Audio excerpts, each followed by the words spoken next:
In the ancient lands of the Philistines and the Israelites, where hills rolled like great waves under the azure sky and the whispers of the wind carried tales of yore, there existed a battle beset with an overwhelming tension.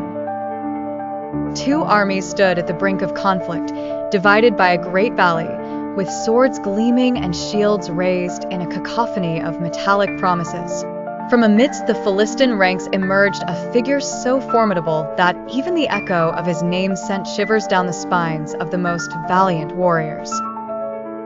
Goliath, a giant of a man, armored in scales that shimmered like the morning light on a placid lake, bore a spear that resembled a weaver's beam and a voice that rumbled through the valley like thunder in the heavens. Each day, for 40 days, he issued forth, challenging the Israelites to send forth a champion to meet him in single combat. Yet the Israelites quivered, each warrior seemingly rooted to the earth by the weight of Goliath's fierce reputation. It was in these days that David, a young shepherd boy of humble origin, arrived at the Israelite encampment, sent by his father to deliver sustenance to his elder brothers who fought under King Saul's banner. David, though small and unassuming, possessed a heart imbued with divine courage, his faith as steadfast as the mountains that guarded his homeland.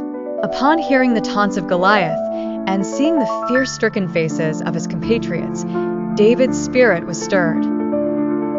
He resolved, not out of glory, nor out of disdain for danger, but out of a steadfast belief in justice and his God's righteous power. Clad not in armor, for he could not bear its weight, David strode forward with naught but his sling and 5 smooth stones, selected lovingly from a nearby brook. His elders, his brothers, and even King Saul himself attempted to dissuade him, but David, with a voice filled with serene determination, proclaimed that he fought not in his own might, but in the name of the Lord Almighty. The moment approached, and faces watched, breath bated and silent as the grave. Goliath, upon seeing the diminutive figure approaching, erupted in laughter derisive as a winter storm, taunting him for his youth and his foolish courage. Yet David, with eyes alight with an inner fire, replied not with words, but with action. With a skill honed through countless days tending his flock amidst the dangers of the wild, he loosed a single stone from his sling. Time itself seemed to hold its breath as the stone flew, cutting through the air as if guided by Providence. With a thundering crash, it sunk deeply into Goliath's brow, and the giant fell, his Goliath's shadow now but a memory etched upon the earth. Silence reigned, broken only by the exhalation of disbelief from both armies.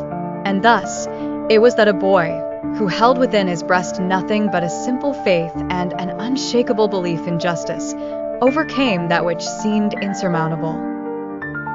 The tale of David and Goliath would be told for generations, not as a tale of victory alone, but as testament to the power embedded in the human spirit and the divine providence that channels it.